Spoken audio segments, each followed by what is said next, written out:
Welcome, everyone. Thank you for tuning in to this critical conversation. I am Yvette Baker, Apex Advocacy's Executive Director. I'm joined by Apex's Director of Digital Media Strategy and Lead Movement Educator, Christopher Sebastian, Apex's Development Support Specialist, Sunonni Satva, and alongside us today are very, very special guests. We have Dana McFall, co-founder of Flourish Coalition and founder of Liberate in Mind. We have Jay Amichi of Transforming Culture and Raquel Battle, founder of Fur Real NYC Animal Rescue. We're beyond grateful. Yes, thank you so much to have you all here. We appreciate your time and the intellectual and emotional labor in sharing your lived experiences. As today, we're discussing the structural harms within the dominant animal rights movement. And let me say right away, these conversations are critical. The harm we've faced has forced us to confront the structural inequalities that undermine the very principles of liberation and justice the animal rights movement claims to uphold. Harm in this movement can happen to anyone by anyone, but we are intentionally centering Black voices and experiences from U.S. perspectives. By centering our voices, we're not only addressing harm, but also exposing the ways these issues weaken the movement's ability to gain traction, especially across non-white communities, or to achieve liberation at all. So this conversation is for everyone because dismantling these systems of harm benefits all of us, human and beyond human. We're here to examine the ways anti-Blackness manifests in this movement alongside intersecting issues of gender, classism, and other forms of systemic oppression that also meaningfully shape our lives and our advocacy. We know that movements claiming to fight for liberation do not necessarily build spaces that are themselves liberatory, and the animal rights movement has pushed us to imagine and build something better for ourselves and for those who will follow. I know we're all here trying to build something that truly embodies liberation for everyone. I know from experience that this panel before me in professionalized animal advocacy spaces wouldn't be viewed as diverse. You can and do very often have panels of all white folks positioned to share the nuances of their work and experiences within a particular sandbox, the like anti-vivisection folks, the policy lobbying folks, the veterinary research folks, and so forth. But us, we're asked to be on the BIPOC only panels or the DEI panels, regardless of our backgrounds, our work, or even whether or not we're from the same part of the world and remotely familiar with one another's cultures. We're expected to have cohesion because of our melanin. But our truth, just as in this room, is that we are educators, former and current street activists, animal rescuers, organizers, journalists, and on top of that, our work embodies multiple roles across multiple issues, from food justice to anti-fur, funding, rodent advocacy, and much more. So this diversity of experience and background is vital because we're not a monolith and we're certainly not interchangeable. And we also mirror the complexity of the movement itself. So lastly, before we dive in, I want to acknowledge that women, we are the backbone. We've been the backbone of animal advocacy and grassroots advocacy in general for roughly 2 centuries. And we also drive the modern animal rights movement, despite the most visible and celebrated voices often being white men. So this room, like many animal rights spaces you'll encounter outside of Apex, reflects that dynamic, except as US-based advocates, we're used to those spaces being overwhelmingly white. Today, we'll explore 3 key questions to guide our discussion. Well, we're going to be asking our panelists what they have experienced. What has their experiences been like in the animal rights movement? How have these experiences revealed broader structural harm? And we'll ask, what are we building, creating, or pouring ourselves into as an alternative to the dominant movement space? So with that, and to get us started, why don't we talk to Jay? Would you mind sharing your experiences? What has it been like for you in animal rights? Yeah, I noticed it's been a while. I went vegan probably about 15 years ago. And, when you first go vegan, you're so excited about everything. You're like, yes, I'm going to dive headfirst into it. I'm going to join all the organizations. I'm going to like replace my wardrobe and like get all these animal products out of here and like all of this stuff. And I was like super just enthused to just, be part of this movement. And of course, that enthusiasm was squashed very quickly when you actually like interact with the white people in these movements. And I mean, there are so many things I noticed. And, one of the things that's really important for me is the US's imperial structure is a devastation to the entire world, humans, animals, etc. And there just wasn't that awareness sort of at all. And still isn't to a lot of extent. And I remember you would see on like Veg News and a lot of these organizations, they'd be like, Israel has vegan boots. And I'm like, but they're like dropping bombs in areas where they're like killing anything that walks, like man, woman, child, animal, like you're sitting here talking about vegan boots and they're like destroying entire ecosystems and, destroying villages and then planting invasive trees like on the ruins to make these peace forests, you know what I mean? And so these kind of things are just like really up until recently, thankfully, with the past couple of years, there's been so many folks whose eyes were open and there's been maybe like a shift away from that. But I remember when like being part of this movement and being like kind of looking around and being like, am I in like a bizarro world? Like, I thought we were for like anti-oppression of like all beings, but I guess, oppressing Palestinians and oppressing people of color is okay as long as we get like vegan boots and vegan options in our genocidal military, like. And so that's really what I've noticed overall is sort of like the superficiality in terms of how people like, a lot of white folks approach veganism and, just advocating for, like I said, like vegan clothing options or vegan food options, but without actually, looking at the deeper impacts and how that affects animals and humans alike. Like you can't have a vegan military when you're like dropping bombs on ecosystems and like destroying, like whole, communities, countries, regions. There's nothing vegan about that. There will never be anything vegan about that. And so the anti-militarism piece, the anti-imperialism piece, it just felt like it was totally missing, like completely missing.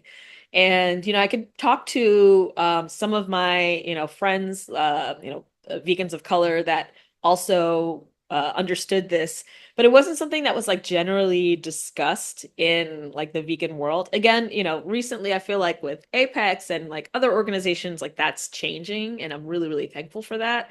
And I feel like that's a part of why now, as I'm in this sort of like transition phase in my life where I'm leaving an organization that I've been working at for the past couple of years, and I've been very heavily involved in immigrant and refugee and BIPOC, specifically Black, Indigenous justice movements.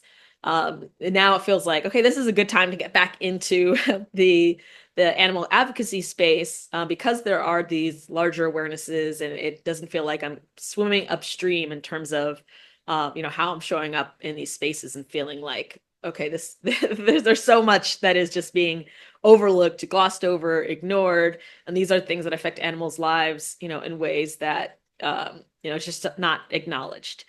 And that sort of interplay between what's harmful for the animals is also harmful for us, this idea that like, we can thrive off of the destruction of, be other beings. It makes no sense. And it reflects the fact that we live in, what's often referred to as a necropolitics.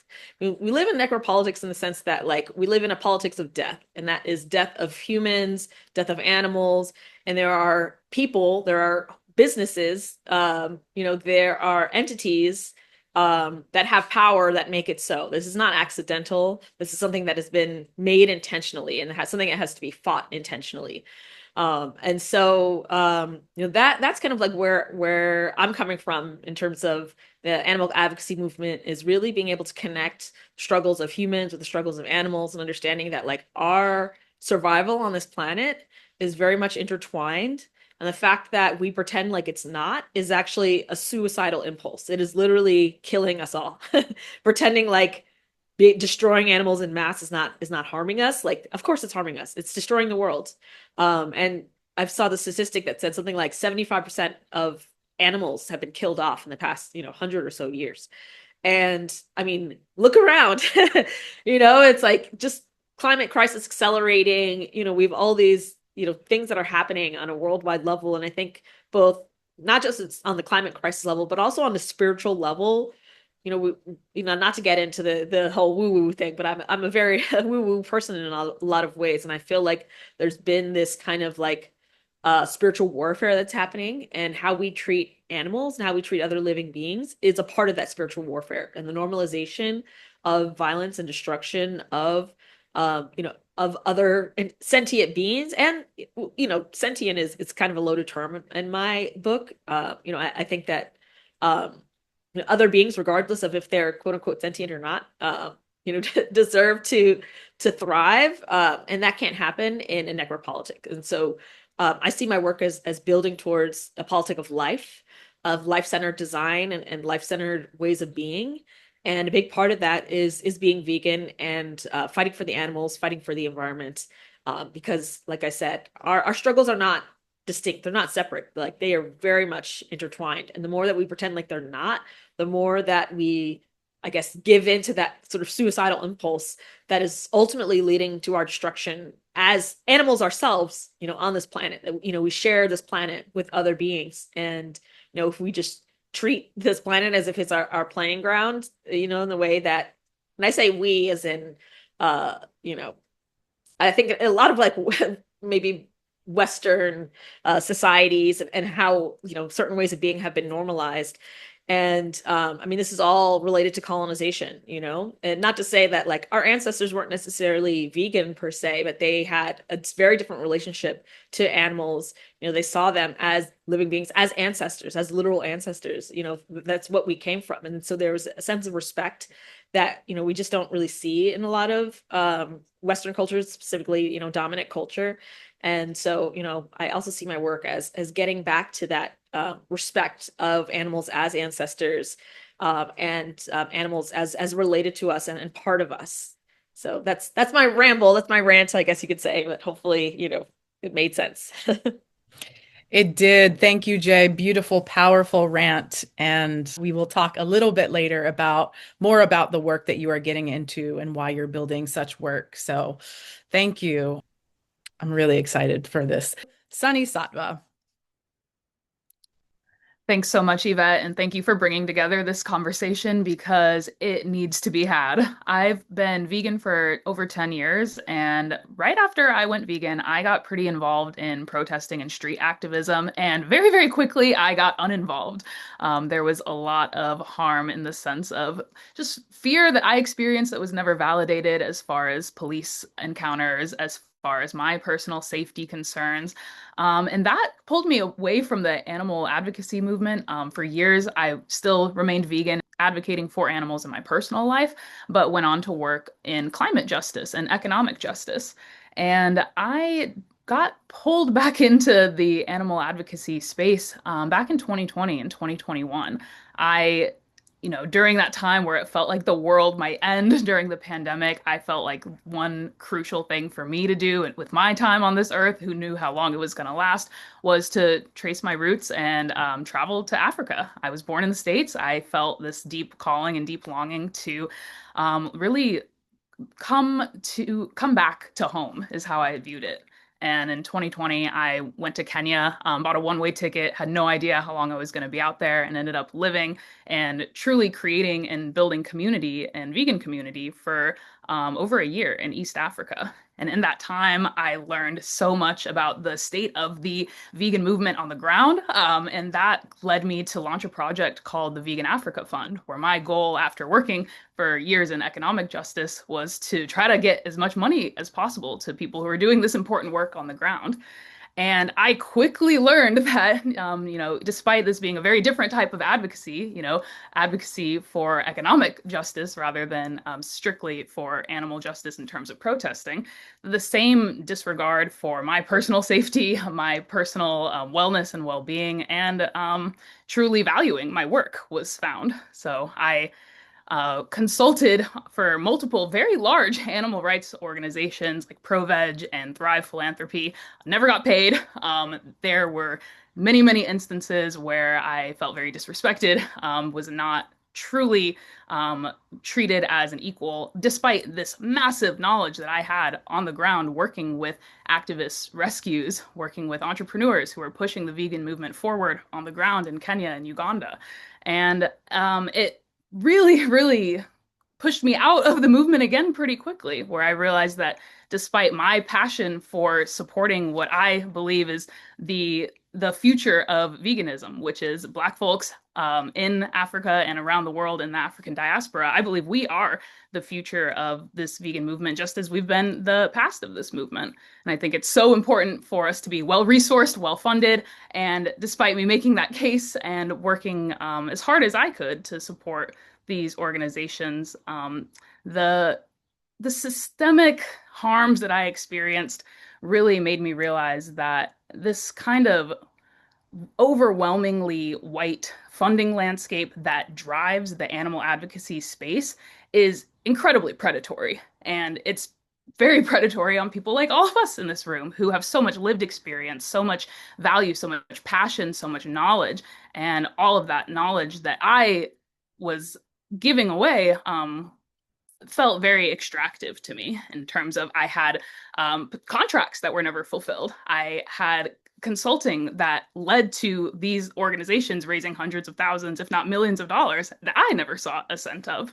And I'm not saying this because I want to call them out. I do want to call them in. I want this movement to be better. And I think that for all justice, for all kinds of social justice movements, we have to make sure that we're resourcing the people who are at the margins, the people who are doing the quote unquote unseen work, where, like you mentioned in your intro, Yvette, so many of the people who are truly the backbone of this organization are also the least visible. And it feels like that's intentional by design, whether through funding or other opportunities not being extended. And that experience, I did what I felt called to do at that time. And I still feel like a lot of my calling on this earth is to help channel funds from where it's super saturated to the places that are going to do the best with those funds and resources. That's part of my work that I love doing with Apex. I think this movement, in terms of Black vegan advocacy, needs to be way better resourced, way better funded, and way better supported and held and cared for by the broader movement. And after that, I'll call it a very rude awakening to just how biased, racist, and very overall classist, colorist, just all the isms that I experienced working with, talking to, consulting with, being exploited by these funders. Once again, that made me withdraw from the professionalized animal advocacy space back into climate justice, back into economic justice. And that, continued while I still have been working everything from my cookbooks to my YouTube channel, Vegan Sunny, to all of the other advocacy that I do personally. It felt very hard for me to embed myself within the broader animal advocacy movement because of this disrespect, this lack of valuation of my time, energy, and resources that I experienced, and I'm sure many of us have experienced and we'll get into. And then I came back into this space maybe over a year ago because I once again felt the calling. And when I feel something in my gut or my intuition, I lean into it. I try not to question what I see as, communication from the universe or from something greater than myself. And once again, I leaned into the professionalized animal advocacy space. I went to an international animal advocacy conference. I was approved as a speaker for this conference. I was very, very excited to speak about a topic that I'm incredibly passionate about, which is the funding disparities along race lines in animal rights. And somehow during that conference, my talk was the only talk that I know of that got pulled from the schedule. That despite me confirming in advance that I was going to have this talk, having a time dedicated and given to me weeks in advance. And yet when I showed up on the ground at the conference, I was told that my talk wasn't happening and it couldn't happen. And I always like to have the benefit of the doubt. I always like to assume the best of people, but it's so hard to assume the best when the broader animal advocacy space has continually showed this face of quite literally devaluing and really creating this harm in terms of silencing me is how I felt at that time. And that was with Ava. So, and I'm not once again not trying to call them out in terms of saying everything they do is horrible. I think there's a lot of great things that happen in bringing people together to have these conversations, to build community, to build up this movement. But I do think that we need more respect for all of our time because it seems like when the ball gets dropped, it just so happens that the ball is getting dropped with me and with our communities much more so than with others. And I could go on, but I'm going to cede my time because I know we're going to dive into, how this is a broader replication of these structural harms in a little bit. Thank you so much, Sunny. Thank you. I think we all can relate to that feeling, inexplicable feeling of what it's like to see our work and time and effort in something that goes on to thrive without any compensation, without any acknowledgement. None of that. Thank you. Dana, hi. Would you care to go next and share your experiences with us in animal rights?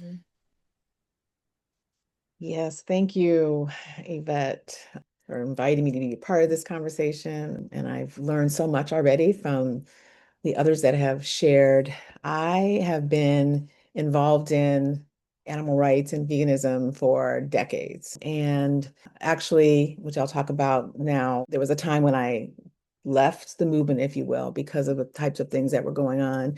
So when I first began to learn about what was happening to beyond human animals and all the different ways that they are exploited and tortured and murdered within our culture, I was, like others have expressed, excited to become a part of a movement that was doing something about it.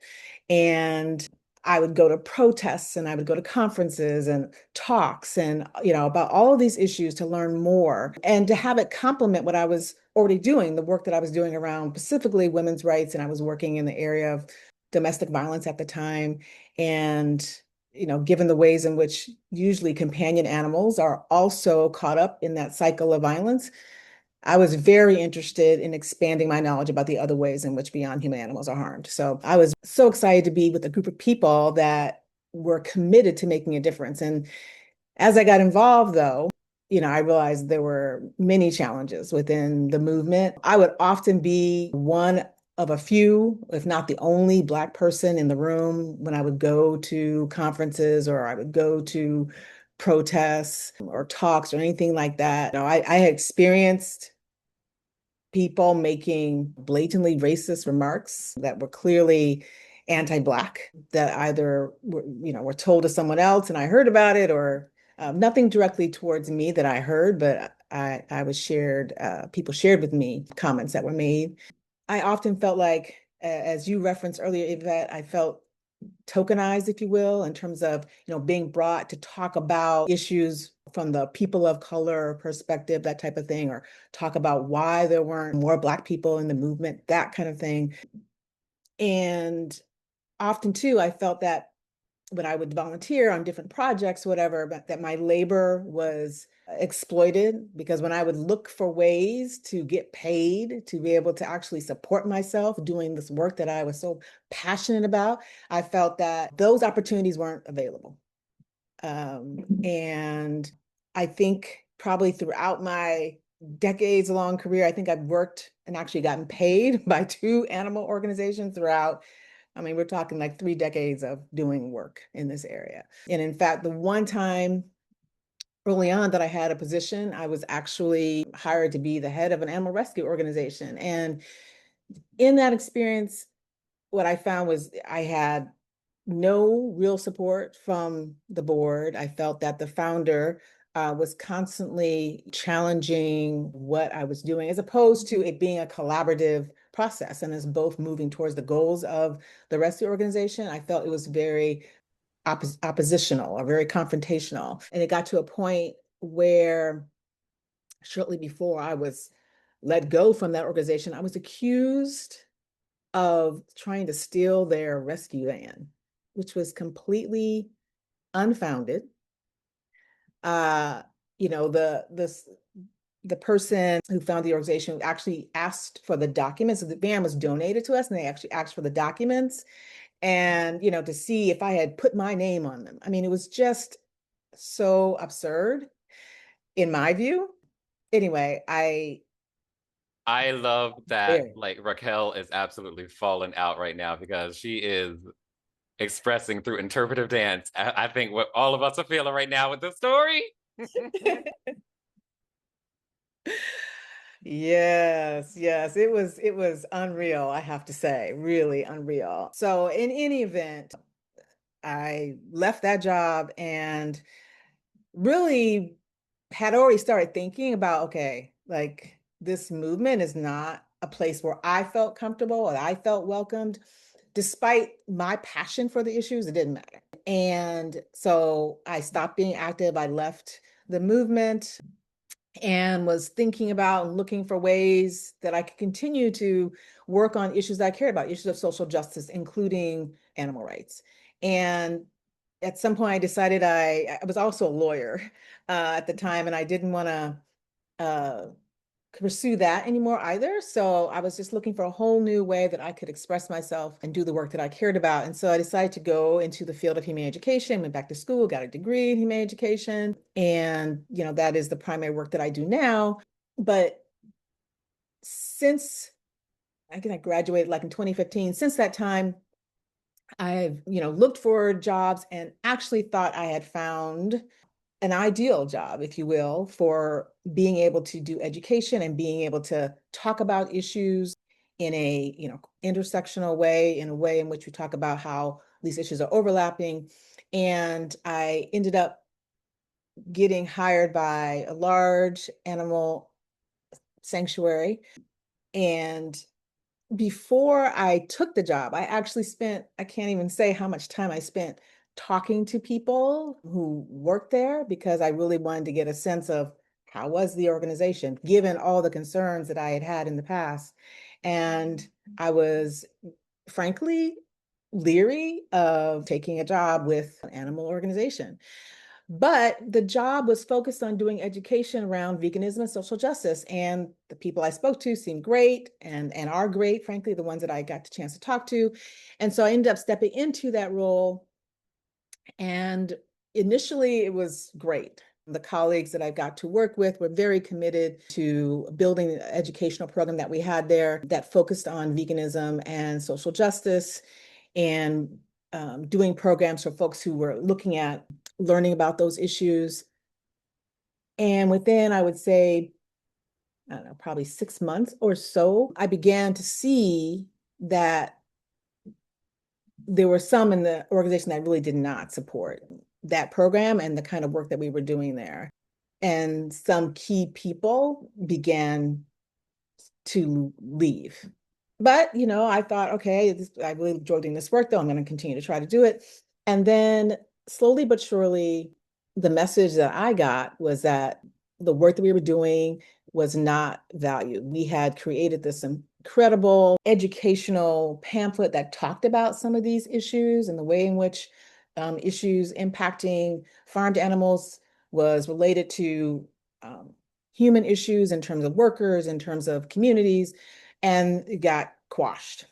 And then it seemed as though the people who were so committed to bringing these issues to the forefront were starting to be let go. And I should also actually mention too, there were endeavors to do educational work within the organization around issues of racism in terms of how it impacts the culture of an organization, as well as, structurally across our society.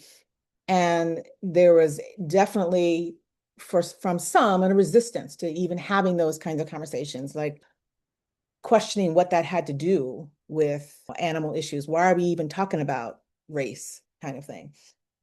So there were those who were really pushing that work and the higher up people, and they were let go. And at that time, there were still a few of us left who were focusing on particularly the program that we were offering to the public.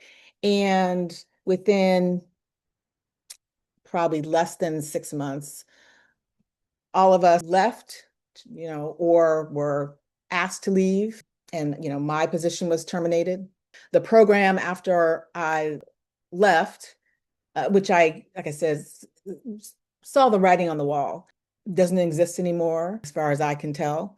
And most of us who were working on this program were folks of color, all gone. So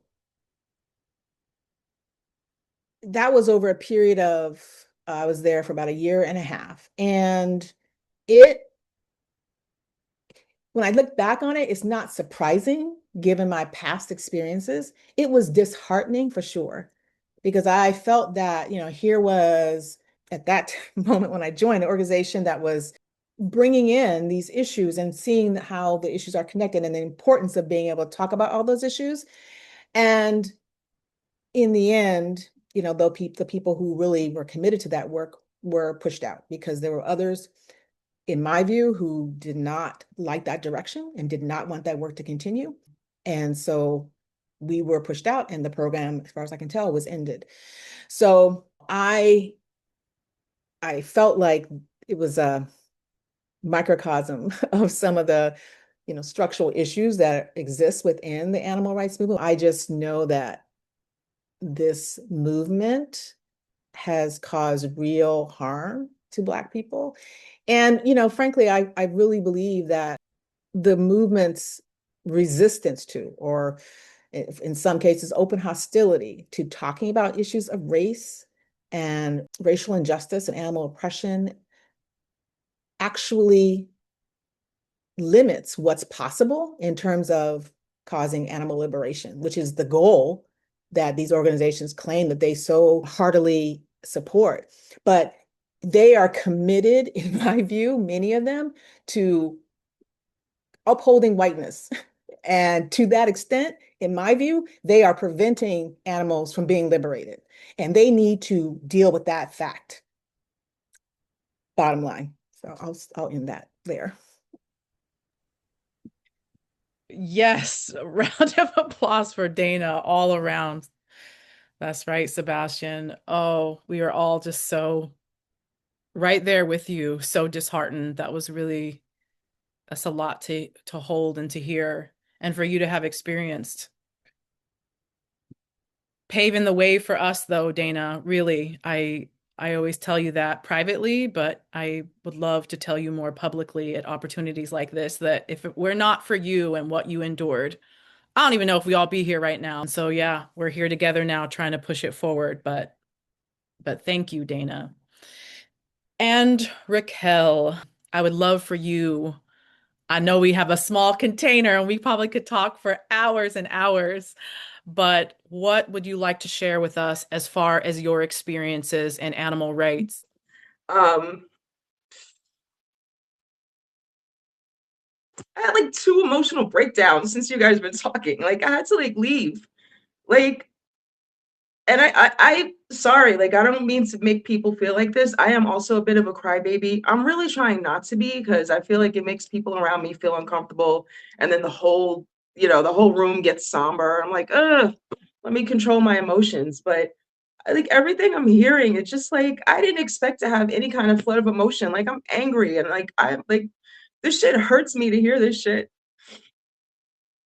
And like Sunny, like your whole presentation is Sunny, and I was sitting here like dying. I'm sitting here crying while you're talking. Like that, like Black people's work is just like unseen and thankless and unpaid. And I've been feeling like this for a while. So I guess to hear other people, you have like these literal examples, and I think it just like really flooded. It just like flooded my mind, and I just like had to like walk away for a little bit. So I'm sorry for being like this. Let me gather myself. Feel and express. Don't be sorry. Feel and express and let it out. Like we have been told too often and too long to make our emotions smaller and fit it in a box to make other people comfortable. Like please feel all of your emotions and share them. Yeah, and given what has happened to so many of us, it is completely an expected, appropriate response to have the emotions that you're experiencing. I know that I'm on the verge of tears right now. That's what I know is there for me, just in terms of my own experience, and then seeing you and knowing that some of that pain comes from your own experience and witnessing the experiences of others on this call. I mean, it is a lot to hold. It is a lot to hold. like, Dana, you're better than me, because I would have found that van and crashed it off a cliff somewhere just to spite somebody. Really, really, I stole a van. Really, ooh, and then Jay, like, even some of the stuff you're talking about as well. And a lot of the things that you were saying, my camera was off. I was still listening. I was just like sobbing in the corner. I was still listening though. A lot of these things that you were saying about just in general, like, the vegan movement, it's like we're literal disappointments as a community. But you know what? The outside non-vegan community actually sees that. And I'm having these conversations with non-vegans who are shocked that there are racist vegans, that there are rapist vegans, that there are homophobic vegans. I literally had a whole conversation with a non-vegan stranger 2 weeks ago, and you could have knocked this woman over with your fingertip. She could not believe it. She said, why did I think that you guys would be about justice for all? And I said, no, it's not. This is the reality. It's just another group. It's just another grouping of people with all the same ills of society are in here too. And it's like she wanted to talk about it because she's considering, she said, I'm not a vegan, but I've thought about it before. But she's like, I thought that it would be like a welcoming community. And so it's like, this community, man, like, we're a disappointment even to outsiders. All right, let me get myself together. I was holding in my tears until you started going, Raquel. So thank you for also just bringing that to the surface, I'm because just like I think feeling, I it's don't know important. what's in the air today. I'm just, and then also as an aside, Yvette, I'm sitting on the floor. I have no furniture here, so I'm sitting on the floor. I had a doorknob next to my head. You don't need a better background. It's perfect. We are all kind of giving neutrals here, so it fits Okay. right in. You don't I gotta need to say, do nobody was looking at that doorknob. Wasn't nobody. nobody looking at And that doorknob. y'all crying, I'm eating because like I'm an emotional eater. So when I have my feelings, I started picking up my just egg, like, Lord, I gotta eat. I didn't That's even know you had a doorknob behind you until you Oh, okay. said No, I'm sitting on the floor. I have my phone is clipped to an extra large dog crate.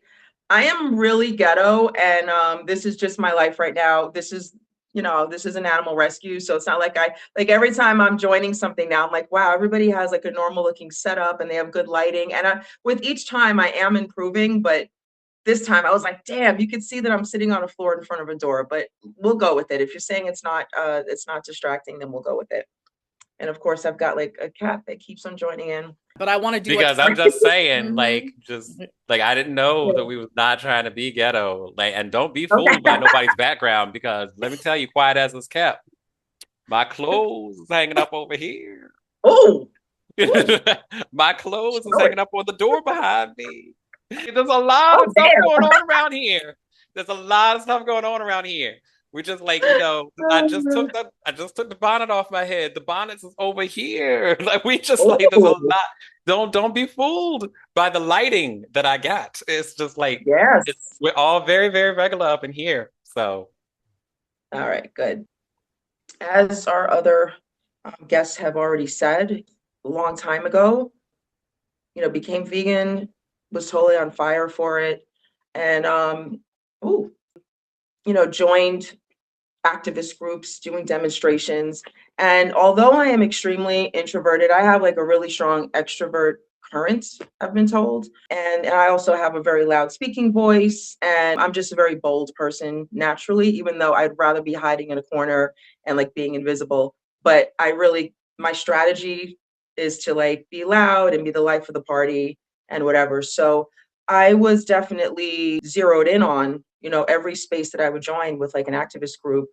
They wanted me to be that person to like set off, okay, you're going to set off this whole thing because you're loud and everything like that, which is fine. I now kind of feel like maybe that was sort of being, the loud Black girl exploited, like, yeah, let her do it and let her take the fall in case we get thrown out. But whatever, I did what I had to do. And, that did not last long. I think as everybody really said, but I remember Sunny saying like you joined the activist space and kind of exited it pretty quickly. And so did I, probably for very similar reasons. I was always the only Black person. And that did not really bother me at first. I didn't care. It was just like, hey, we're all here for the same thing. And I feel such a sense of closeness with these people because we feel so passionately about animals and we were really on the same page. But when Popo comes, who is Popo going to come to first? The loud black chick or the one black person in the group.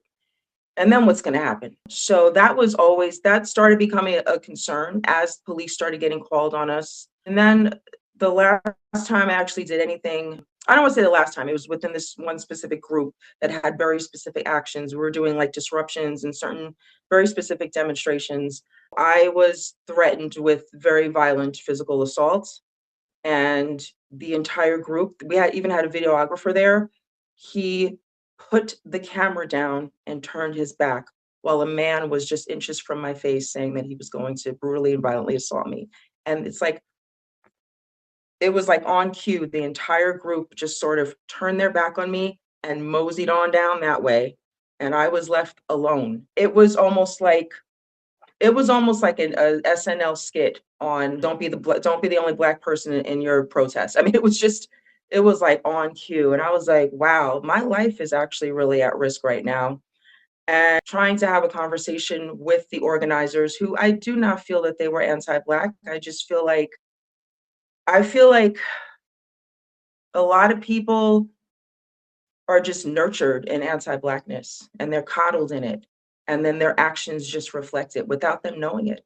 And the funny thing is that they had just come from a Black Lives Matter protest. And this was years ago. This was like when Black Lives Matter, the protests were hot. I don't know if it was the same year that everything got set off was that in Missouri? Sorry, my details are sketchy, but this was 2014, I believe, maybe 2015. It was around that time. So they had just come from this protest, and then they switched out their Black Lives Matters signs.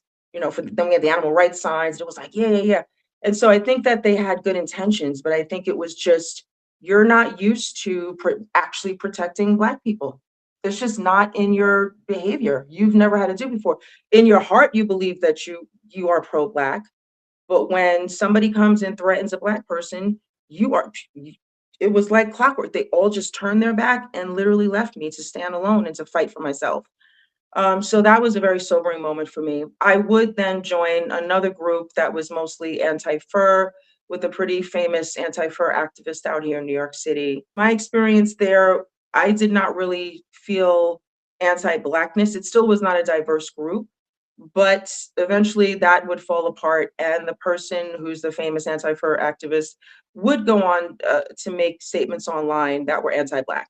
So it was like, wow, go figure. Like, that's really how this guy felt. And here I was politicking with him and going to his house and like planning these things and talking about our passions. And it was like, wow, you're really like that. So, I was very disillusioned by all that. And so I exited that space rather quickly, but I still wanted to be involved in some way. And I've sort of found my own ways.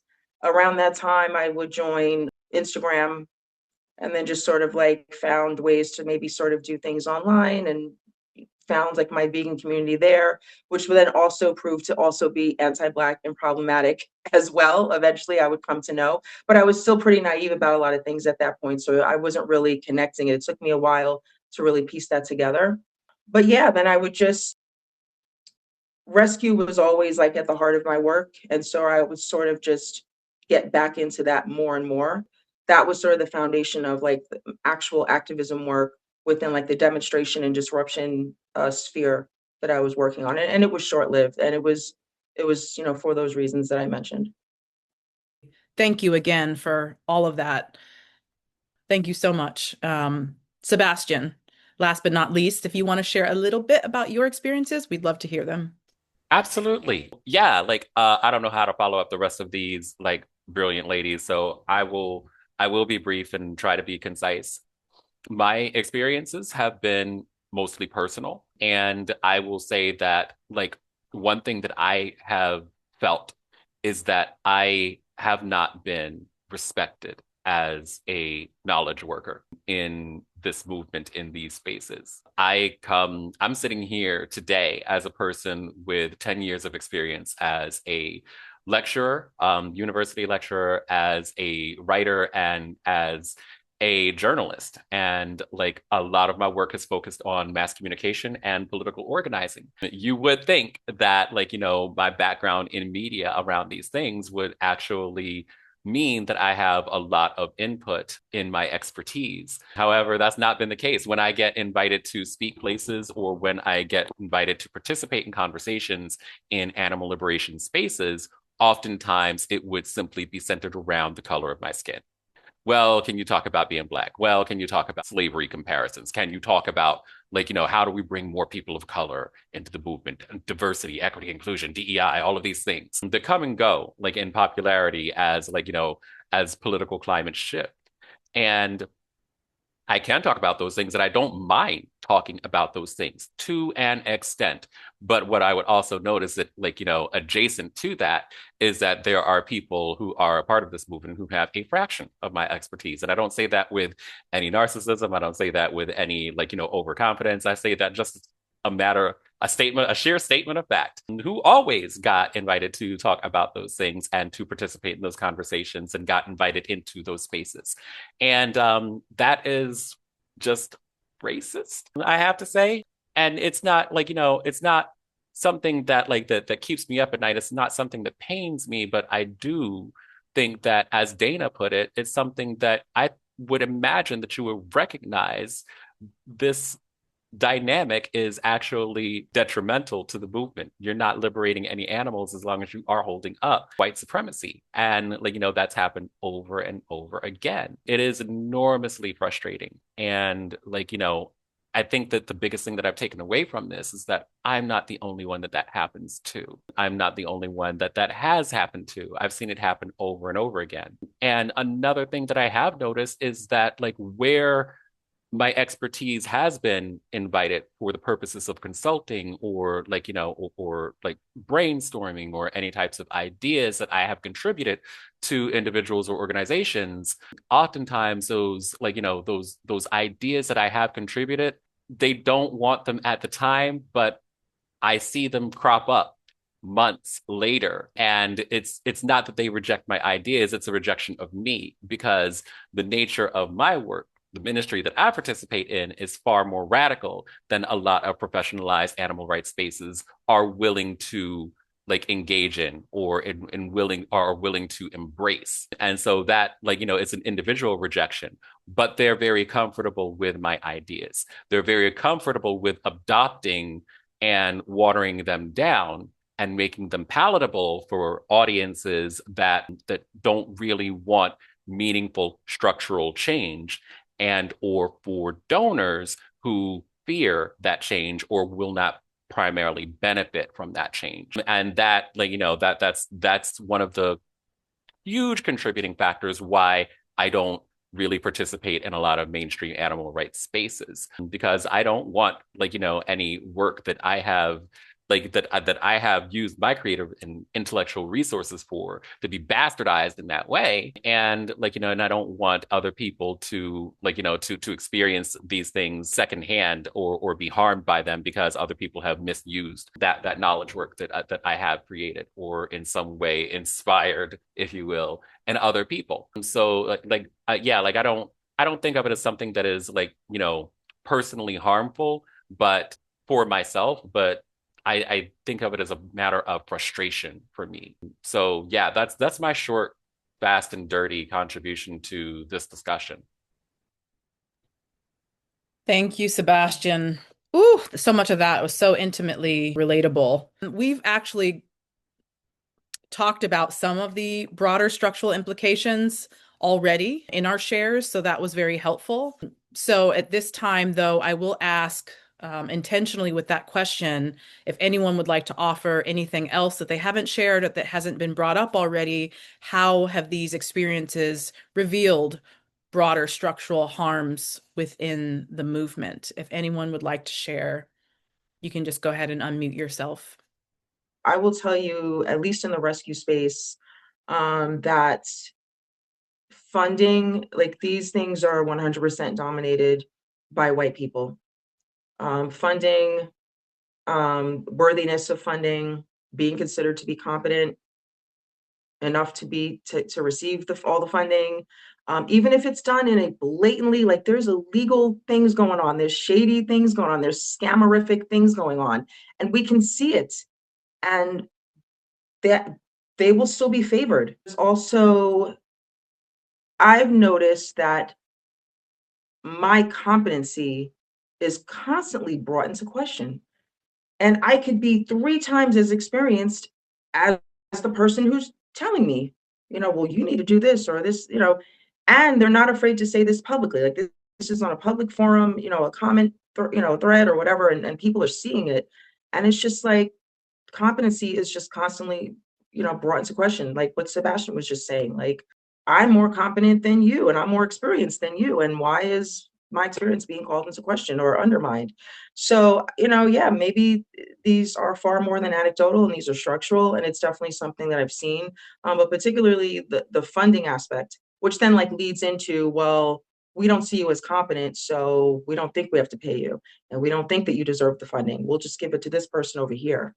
And then this person could be the spokesperson. Well, where did they come from? I've been here for over 20 years. This person is a newbie. Why is this person more qualified to be a spokesperson of anything? So this happens a lot, particularly in the animal rescue space, which, I haven't really even gone into that arena yet in this discussion. But yeah, I just wanted to sort of like just put that out there, that it's something that I've seen on this end.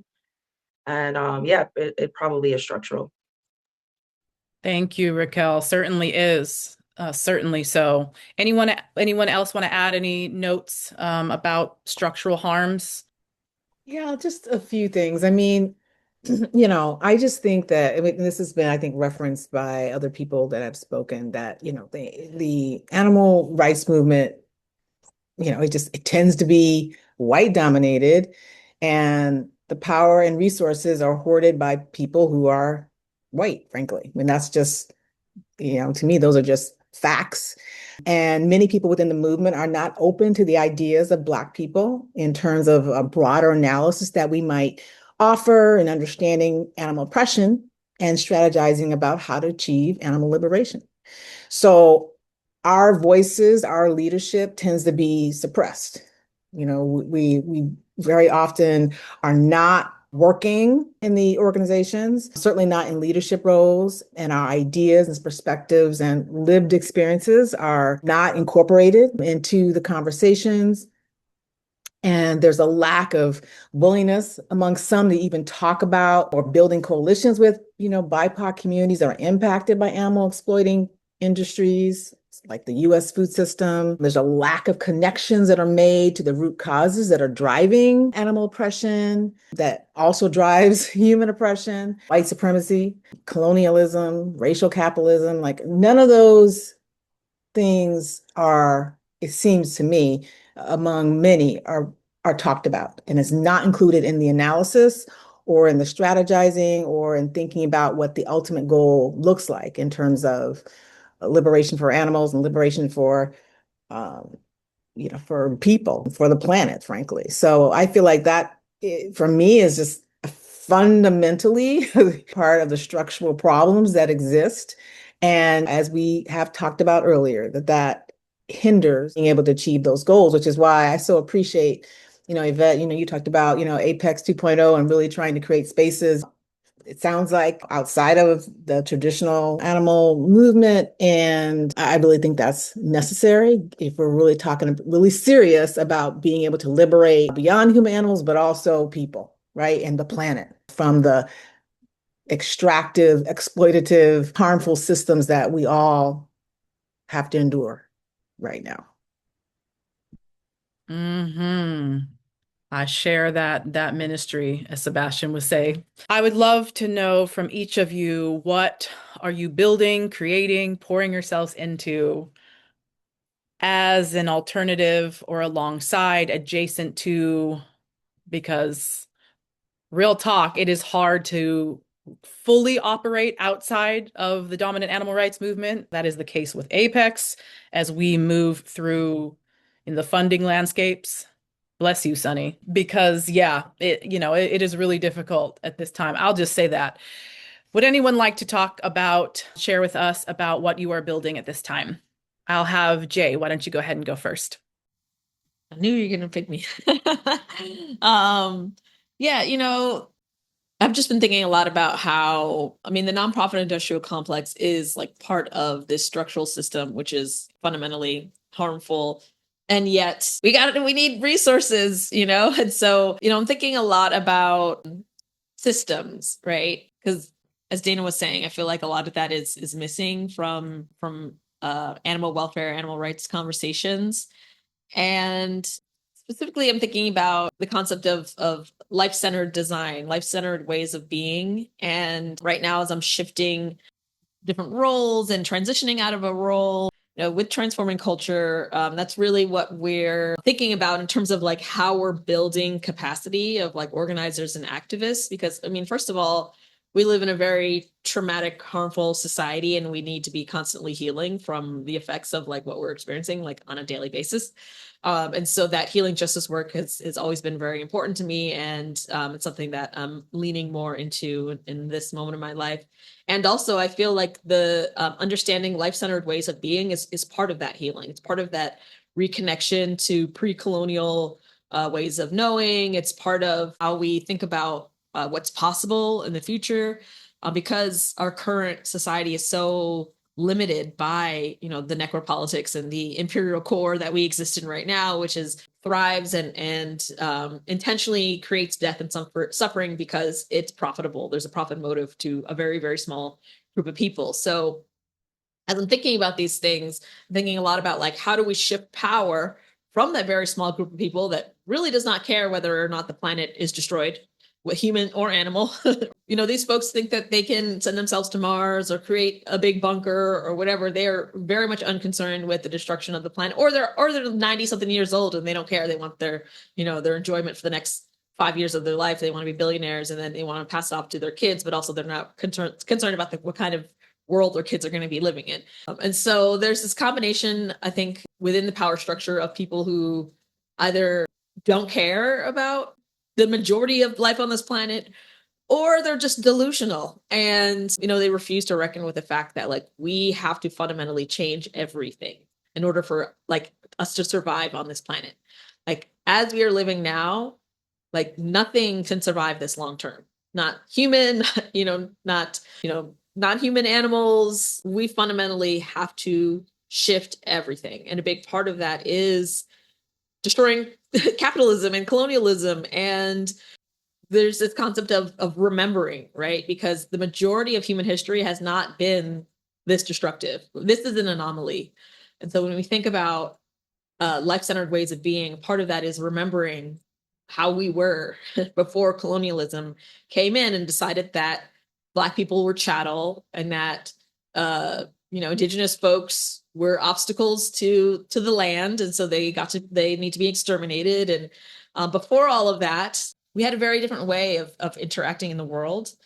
And I think that more and more people are waking up and recognizing the fact that we fundamentally have to shift everything. We have to shift our way of being. We have to shift like what is normalized in Western culture in particular. But we're also noticing how a lot of Western cultures is being exported to other cultures.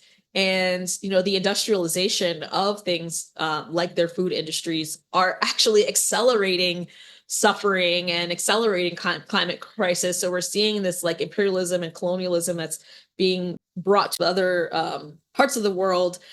And it's moving people away from the ways of knowing that were more life-centered. And it's actually bringing in industrial animal agriculture, which is harming the people on the land and all these other things. And again, it's because of this profit motive. It's not it's not like folks woke up and decided like, we want to eat 200% more meat than we've ever eaten in our entire history as a people. No one decided that. It was that the powers that be saw it as profitable. And so they created this structure, and they created the industry and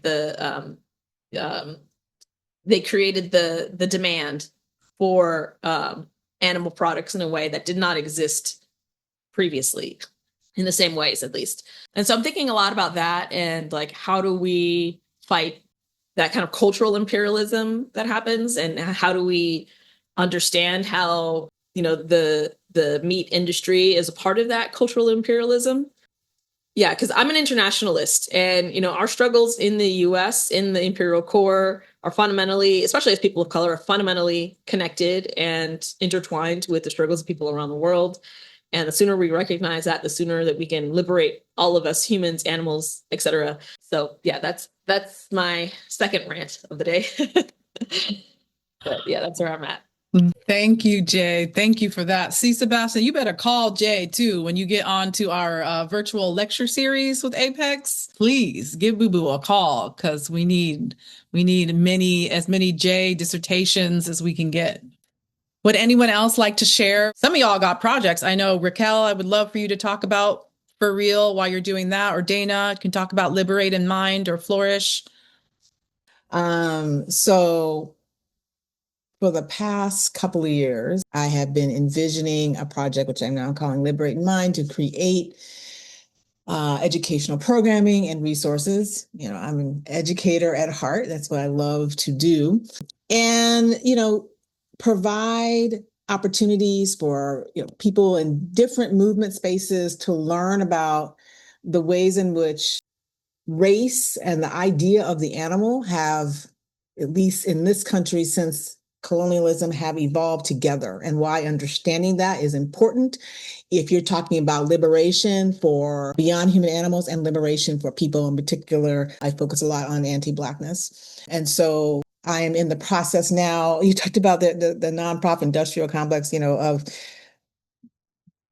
looking to create it as a nonprofit and get funding and to learn about all that's involved in, running a whole organization, from the ground up. And it's a lot, is all I can say. It is a lot. And that is, my focus right now, and applying for grants and looking for funding to support the work that I'm doing. And, that is a lot as well. I so appreciate what you were saying, Sunny, about really being committed to, being able to bring in, resources to support the kind of work that, folks like us are doing, because it is, I don't want to say it's minimal, unfortunately. I mean, that's just the reality. I think it is minimal. And, I would love to see, what's available increase, because I think the work that folks like us are doing is so important. I have been blessed to, have gotten seed money, if you will, to be able to think about what it is I want to create, and to create the first course, and be thinking about, when I can launch that and all of that. I'm grateful for that, but it's not sufficient to sustain life right now for me. And so that's a challenge. So I'm definitely supportive of looking for ways to increase the funding that comes to support this kind of work. But that's what I have been up to. Thank you, Dana. Thank you very much. And we'll have Raquel close it out, only because if anyone's interested in what Sebastian, Sunny, and myself are building, you can check out apexadvocacy.org, check out Apex Advocacy on the Instagram and all the other places, and join our mailing list to be in the know. So Raquel, if you wouldn't mind, I would love to hear about what you are building moving forward with For Real and why that is. Well, right now I'm just trying to rebuild because everything has been destroyed pretty much. My life changed a lot in the last 2 years in particular. Changes in terms of finances, changes in terms of my health. So really, every day is an uphill struggle. And like Dana just said, we have to kind of focus on survival, and that gets in the way, unfortunately. So I am just really trying to navigate survival and trying to then push forward, even if it's just one element per day that I could sort of do that's going to maybe like get me forward. So I am a dreamer. I believe that there's going to be a way for me to have the impact that I want to have. Unfortunately, it will take money. This is the system that we're in, and it's a very unfair system. And as Jay called it, the nonprofit industrial complex, which it just disgusts me. It's such a it's such a dirty game. They play dirty games. And I had worked for New York State's second largest nonprofit for years before I even started my nonprofit. So I had a lot of knowledge about like the inner workings and things like that. And I saw even while I was there, it's just a dirty game, the funding. And the place I used to work for, Henry Kissinger was on our board. I saw this mofo come into the building one time. I was like, "Ooh, am I gonna get fired today? Ooh, should I throw a bottle at his head? Ooh." He was in there huffing and puffing.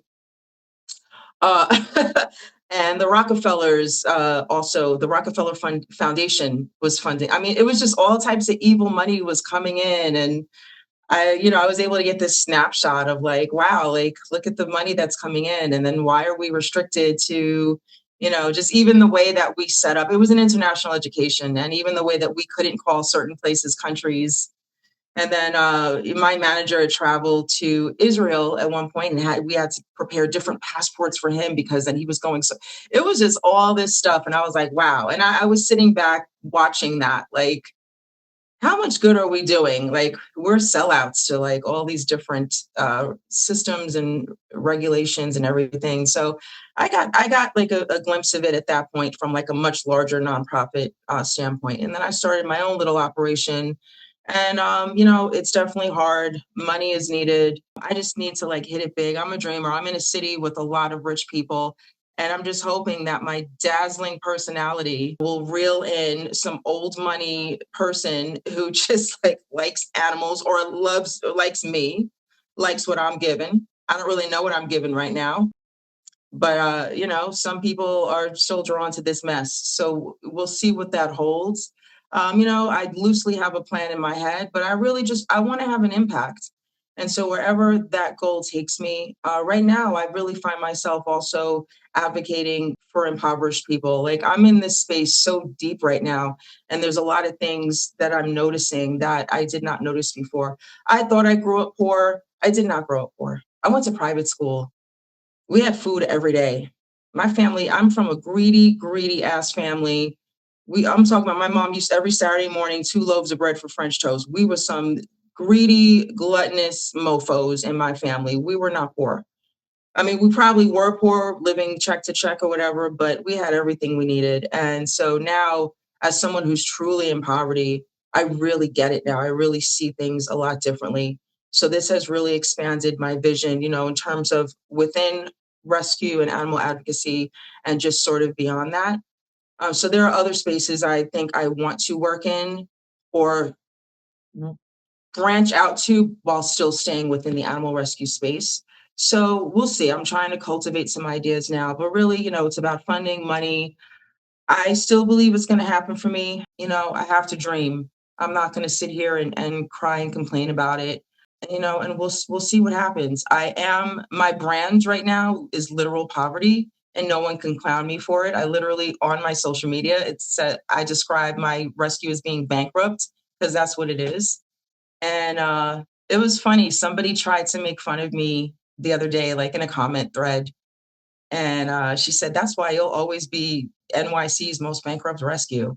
I was like, and that's what it says on my profile. Whoop-de-doo. You can read that. Cool. Like that. I mean, I'm owning that. And so I do think that maybe there's a way to sort of attract something positive through that, through this transparency, through just really just being myself and being very stripped down and sitting in front of a door with the door handle showing and just, just being me. I have to believe that this will attract the right people, and it will have to be the white people because that's who has the money.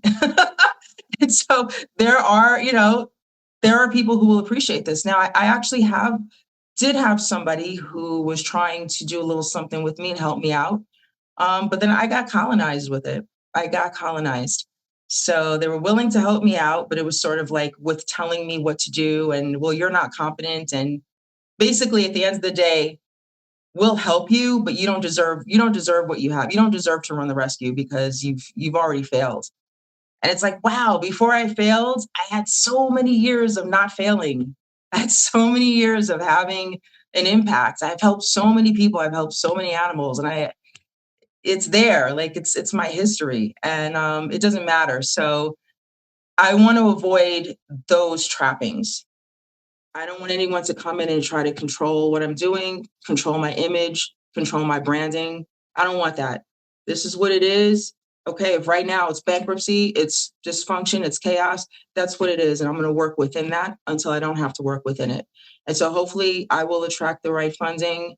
There are, people with money and who get it, and they're not going to try to colonize, and they will give those opportunities. So, until that happens, daily survival, and just keep on trying to have the impact that I can have. And we'll see what happens. And I am very, very hopeful, and I refuse. I'm just like not going to give up. And that's it. Sorry if this all sounds very depressing. I'm sorry, but it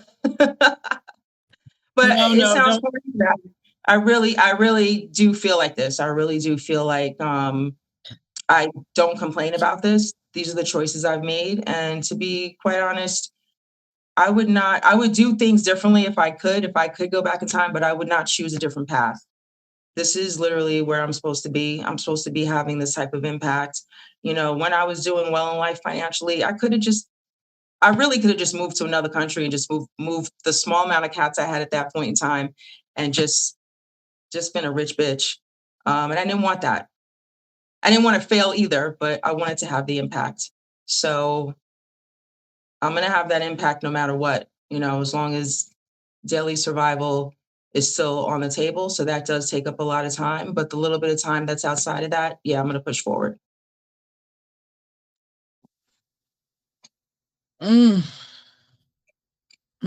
Thank you, Raquel, for having hope, for pushing like that. That is something that I certainly struggle with, is hope.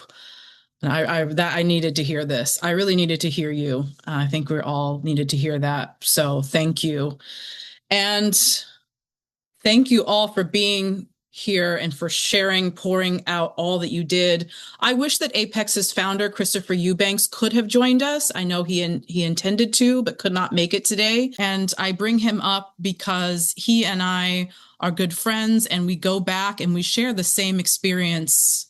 The same experiences across the country from one another, of being the only Black person at a lot of animal rights actions and protests. And so I feel like, yeah, we'll have to get him on in another time. I feel like we're really missing his voice and his presence as a cautionary tale, I would say, to any of these, especially young Black boys that I see out there doing animal rights actions as the only Black person in the mix. It's like, whoo, I really feel like that needs to be talked about. And I do share that experience. And I will say, for those listening too, with everything that you've heard from all of these panelists, if you are not taking this in fully, sitting with it, if you are not putting this to action within your organizing and your organizations, do not put us on your 15 to 20 Black activists you must follow, or those who are changing the movement, because with Chris's permission, I will just say this just happened to him for Black History Month. Follow these top 10 Black creators. And then from an organization that not only doesn't support what he's doing and support what Apex is doing, but has actively tried to tear our organization down, and you have the nerve to put us on a top 10 list, not mentioning Apex, by the way, just this person, for the work that they're doing, the nameless work that they're doing, which is Apex, because Apex is folks are afraid to mention. Just don't do that. Don't include us at all. This is very harmful. It's very formulaic. It happens all the time. I always see my name and face on these lists from creators and from organizations who don't even follow me, by the way. That's the real tea, is they will tell you to follow us and they don't even follow us. So y'all just need to pay better attention, and you really need to sit with every single word shared here today. I digress. Thank you so very much, everybody. I appreciate you immensely, and we would be honored to have any of you back on our platform at any time in the future. Thank you so very much for supporting Apex Advocacy as well, to all of you. Thank you. Thank you. And if we can just leave on one note, let's leave on the note of us just trying to imagine Dana, of all people, stealing our van. I know. Think Right? about that as the image as we depart. Okay, girl, bye. Right, Jill. Bye.